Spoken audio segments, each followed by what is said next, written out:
Hello students, मेरा नाम धीरज Mohan Dwivedi and स्वागत है आपके फेवरेट चैनल मैग्नेट ब्रेन्स पर। मैग्नेट ब्रेन्स एक ऐसा चैनल जहां पर आपको मिलता है बिल्कुल फ्री ऑनलाइन एजुकेशन और वो भी एक क्वालिटी एजुकेशन।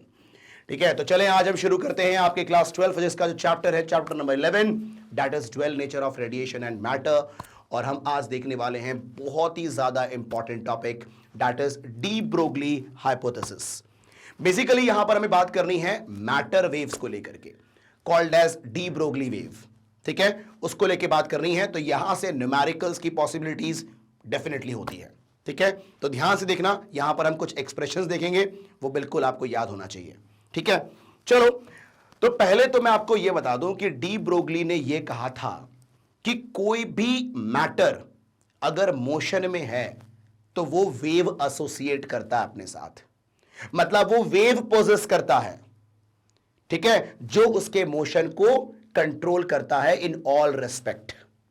मतलब मैंने यह कहा कि कोई भी पार्टिकल, कोई भी मैटर, ठीक है, किसी भी साइज का हो, अगर वो मोशन में है तो वो वेव पोजेस करेगा, है कि नहीं? ठीक है, तो उस वेव को हम कहते हैं मैटर वेव्स। ठीक है, क्योंकि मैटर वेव पोजेस कर रहा है वाइल इन मोशन। अगर रेस्ट पे रहेगा तो वहां पर वेव पोजेस नहीं करेगा, मोशन में है तो ही करेगा। ये मैं आपको एक्सप्रेशन से जस्टिफाई भी करूंगा आपको मैं। ठीक है, तो यहां पर यह कहा गया कि कोई भी सब्सटेंस, कोई भी मैटर अगर मोशन में है तो वो वेव पोजेस करेगा, called as matter wave, also called as de Broglie wave. तो अगर वो वेव पोजेस करेगा, उसके साथ अगर वेव एसोसिएटेड है तो उसका जो वेवलेंथ होगा, ठीक है, वो कितना होगा?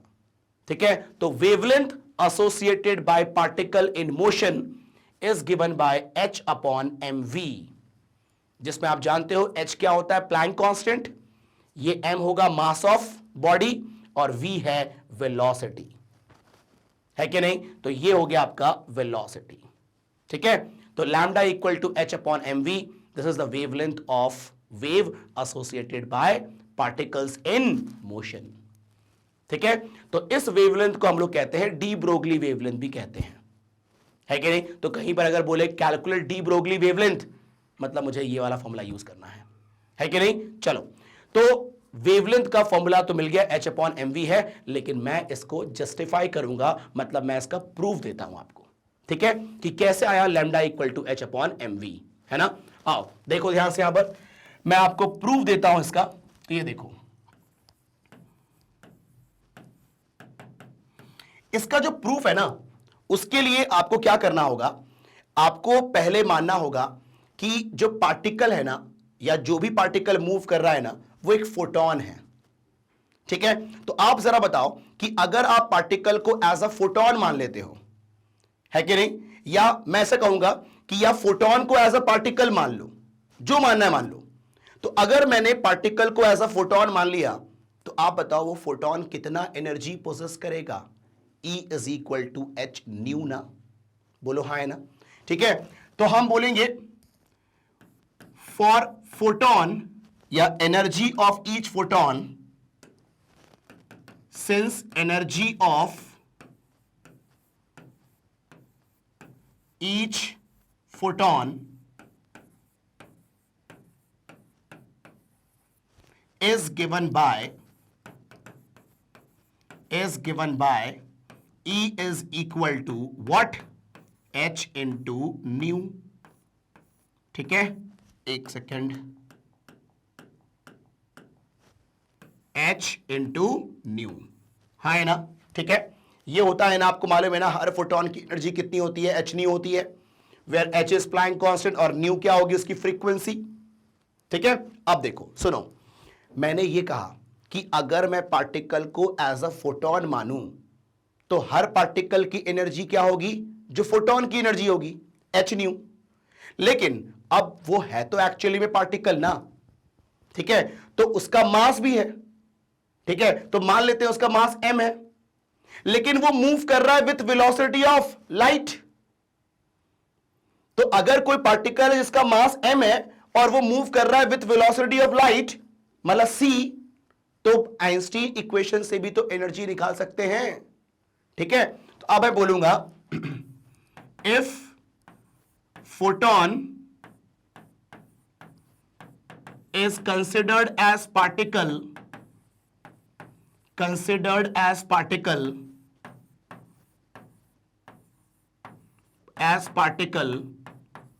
of mass m, ठीक है।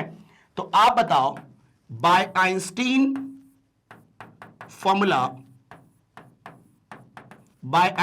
फॉर्मूला हम बोल सकते हैं क्या एनर्जी होगा व्हाट mc²। होगा कि नहीं होगा? ठीक है, चलो तो देखो यहां पर अगर हम फोटोन मान रहे हैं सिंपल, तो अगर फ्रीक्वेंसी के टर्म्स में देखें तो एनर्जी क्या होगा h न्यू। अगर हमने मान लिया कि फोटोन जो है एक पार्टिकल है, ठीक है, तो उसका मास है। वैसे हम बात करें तो फोटोन का मास नहीं होता, उसका रेस्पॉन्स 0 होता है, ठीक है। लेकिन अगर हम उसको एक पार्टिकल की तरह मान लें, ठीक है, उसका मास m है, तो आइंस्टीन फॉर्मूला से उसका एनर्जी mc² भी होगा, क्योंकि आपको मालूम है कि फोटोन जो है मूव करता है विद वेलोसिटी ऑफ लाइट, ठीक है। तो ये दोनों ही एनर्जी एक ही है, बस अलग अलग तरीके से निकला है। तो हम इनको इक्वेट कर सकते हैं, therefore h nu is equal to what mc²। हाँ है ना। अब ये बताओ जरा, न्यू को लिख सकते हैं क्या c/λ? बोलो हाँ है ना, ठीक है। न्यू होता है c/λ, आप जानते होगे, न्यू इक्वल टू c/λ, ठीक है। Is equal to what mc²। ये c कैंसिल हो गया आपका, ठीक है। तो अब बताओ लैम्डा ऊपर करो और m इंटू सी नीचे करो, तो h/m into C is equal to what lambda. बोलो हाँ है ना, ठीक है। तो अब देखो यहां पर फॉर्मूला आ गया है, lambda is equal to h/m into c. अब क्योंकि हमने तो इसको माना था फोटोन, इसीलिए मैंने यहां पर वेलोसिटी ली है लाइट की स्पीड। लेकिन अगर कोई पार्टिकल होगा तो उसकी वेलोसिटी लाइट के बराबर थोड़ी ना होगी, उसकी वेलोसिटी कम में कुछ और हो सकती है। तो अगर मैं बोलूं कि फॉर पार्टिकल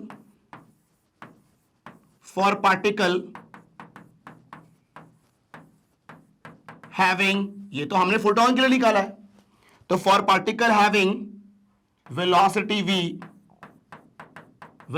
v, ठीक है। तो इसी फॉर्मेट में बस हमें क्या करना होगा, c को हटा के v लिखना होगा, तो h/mv हो जाएगा, ये है ना, ये हो जाएगा वेवलेंथ। Is it clear? ठीक है, चलो। तो this is the wavelength of particle in motion. अब मेरी बात को सुनो ध्यान से, देखो तुम ये बताओ, अगर मान लो पार्टिकल की वेलोसिटी 0 है, मतलब वो रेस्ट पे है, तो अगर ये 0 हुआ तो लैम्डा की वैल्यू इनफाइनाइट हो जाएगी ना, है कि नहीं? अब जरा सोचना, दिमाग लगाना, if velocity is equal to 0 तो लैम्डा होगा इनफाइनाइट, और लैम्डा इनफाइनाइट होने का मतलब यहां पर वेव बनेगा ही नहीं। क्यों ऐसा बोल रहा हूं मैं, जरा सोचो, लैम्डा बहुत ज्यादा है, वेवलेंथ बहुत ज्यादा है। अगर वेवलेंथ एक पर्टिकुलर डेफिनेट वैल्यू होती तो वेव बनती प्रॉपरली। भाई वेव अगर प्रॉपरली बन रहा है तो डेफिनेटली वहां पर आपका एक वेवलेंथ दिखेगा, डेफिनेट वेवलेंथ होगा उसका। लेकिन अगर वेवलेंथ इनफाइनाइट है तो ये एक बड़ा सा, एकदम बड़ा सा वेवलेंथ बन रहा है आपका, तो एक तरीके से वेव है ही नहीं वहां पर, है कि नहीं? मतलब यहां पर यह समझ में आ गया कि वेलोसिटी 0 है तो वेवलेंथ इनफाइनाइट है।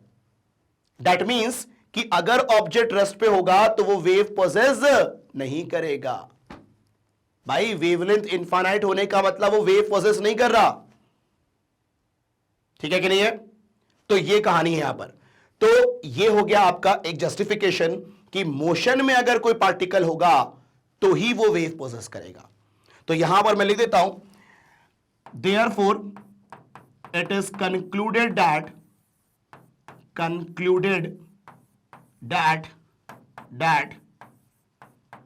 particle in motion possess wave,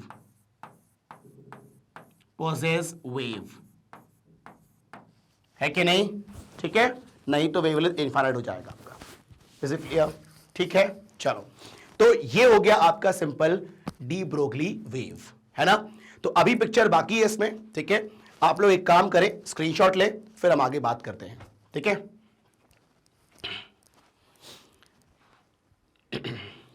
चले, अब देखें यहां पर ध्यान से एक रिलेशन पढ़ेंगे यार अपन, किसके बीच में?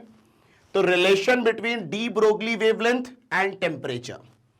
टेम्परेचर और डी ब्रोगली वेवलेंथ के बीच में रिलेशन, बड़ा काम का रिलेशन होता है ये, ठीक है। सुनना ध्यान से। अगर मान लो पार्टिकल का टेम्परेचर T है, तो जो पार्टिकल का काइनेटिक एनर्जी होगा, ठीक है, मतलब मैंने कहा कि अगर पार्टिकल का टेम्परेचर T है, कैपिटल T मान लो, तो उसका जो काइनेटिक एनर्जी होगा ना, वो होता है 3/2 kBT। अब तुम बोलोगे सर ये क्या बोल रहे हो, ठीक है, ध्यान देना। Kinetic energy is equal to 3/2 kBT। ये kB क्या बोला मैंने? बोल्ट्जमैन कांस्टेंट है भाई। ये आप लोगों ने पढ़ा होगा काइनेटिक थ्योरी ऑफ गैस में लास्ट ईयर 11th क्लास में, ठीक है, कि अगर कोई पार्टिकल का टेम्परेचर T है तो वो जो काइनेटिक एनर्जी पोजेस करता है वो होता है 3/2 kBT, है कि नहीं? जिसमें kB क्या होता है? वेयर जो kB है ये बोल्ट्जमैन कांस्टेंट होता है, बोल्ट्जमैन कांस्टेंट, ये बोल्ट्जमैन कांस्टेंट होता है, ठीक है। इसकी वैल्यू होती है 1.38 इंटू 10⁻⁻³ होती है। ये बोल्ट्जमैन कांस्टेंट की वैल्यू होती है, हाँ है ना, ठीक है। चलो, तो ये होता है बोल्ट्जमैन कांस्टेंट। तो मैंने कहा क्या काइनेटिक एनर्जी कितना होगा? 3/2 kBT होगा अगर उसका टेम्परेचर T है तो। हियर T इज, है ना, टेम्परेचर, ठीक है। चलो अब मेरी बात को सुनना ध्यान से, ठीक है। अब मैं आपको बताता हूं, देखो ध्यान से। सिंस मुझे क्या करना है? वेवलेंथ और टेम्परेचर को रिलेट करना है, ठीक है।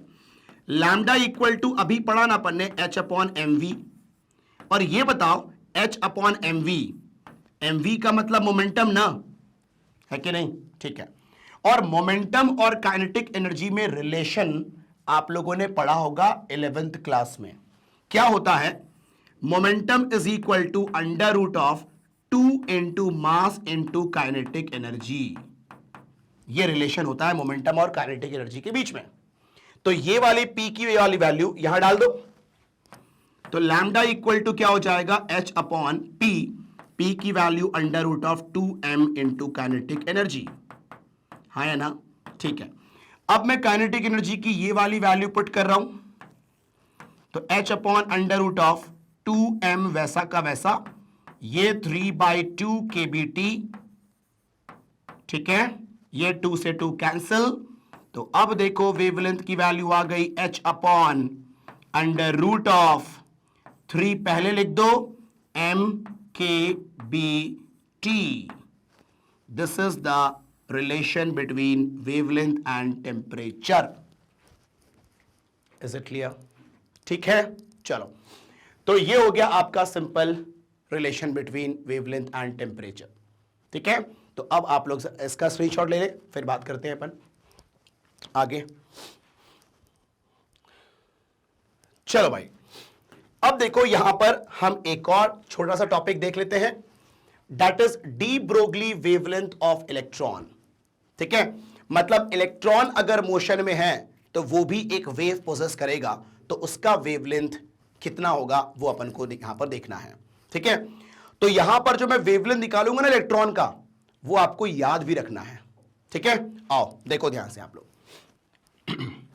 यहां पर अगर मुझे इलेक्ट्रॉन का वेवलेंथ निकालना है तो मान लो let V be the potential difference, या ऐसा बोलो let electron get accelerated by potential V, मान लो मैंने कैपिटल वी पोटेंशियल लगा के इलेक्ट्रॉन को एक्सेलरेट करा दिया। भाई जब पोटेंशियल अप्लाई करोगे तो इलेक्ट्रॉन के ऊपर फोर्स लगेगा ना, ड्यू टू इलेक्ट्रिक फील्ड। ठीक है, तो अब बताओ इलेक्ट्रॉन को एक्सेलरेट कराया पोटेंशियल वी से, तो बेसिकली वहां पर वर्क डन कितना हुआ? तो वर्क डन जो होगा बाय पोटेंशियल वी वो होगा चार्ज इनटू पोटेंशियल ना, बोलो। और यहां पर चार्ज कौन है? इलेक्ट्रॉन है, मतलब E इंटू वी ना। Q जो होगा वो E हो जाएगा ना, बिकॉज इलेक्ट्रॉन है, इलेक्ट्रॉन का चार्ज E होता है। ठीक है, अब बताओ इस वर्क डन के कारण उसके अंदर काइनेटिक एनर्जी आएगी। तो काइनेटिक एनर्जी कितनी आएगी भाई? तो काइनेटिक एनर्जी आएगी हाफ mv² आएगी, बोलो हाँ है ना। ठीक है, अब ये बताओ इसी वर्क डन के कारण ये काइनेटिक एनर्जी आई है, मतलब ये ev और हाफ mv² बराबर ही होगा। तो हम बोलेंगे therefore ev is equal to half mv², बोलो हाँ है ना। ठीक है, अब हमें क्या करना है? यहां पर हमें यहां पर निकालना है वेवलेंथ ऑफ इलेक्ट्रॉन। ठीक है, तो हम क्या करेंगे बताओ जरा। तो एक काम करते हैं, सुनो ध्यान से आप लोग, यहां पर देखो क्या करोगे, या तो एक काम करो यहां से v की वैल्यू निकालो जरा। तो ये 2ev, ठीक है, अपॉन m का under root is equal to v ना। ठीक है, फिर क्या करोगे, ये v की वैल्यू निकाल करके वेवलेंथ का जो फॉर्मूला होता है h अपॉन mv, इसमें v के जगह डाल दो, है कि नहीं। तो v के जगह डाला क्या मैंने? Under root of 2ev by m। ठीक है, अब आप देखो ध्यान से h अपॉन, ठीक है, ये m को अगर रूट के अंदर लाओगे, m को अगर रूट के अंदर लाओगे तो वो स्क्वायर हो जाएगा ना। Under root of what? m² into 2 into ev upon m चल रहा है, एक कैंसिल हो जाएगा ना। तो ये हो जाएगा h upon under root of 2mev, ये होगा आपका वेवलेंथ, बोलो हाँ है ना। अब सुनो, क्योंकि ये इलेक्ट्रॉन है तो इलेक्ट्रॉन का मास आप रख सकते हो। ठीक है, यहां पर E आपको मालूम है 1.6 10 की पावर माइनस 13 कूलम।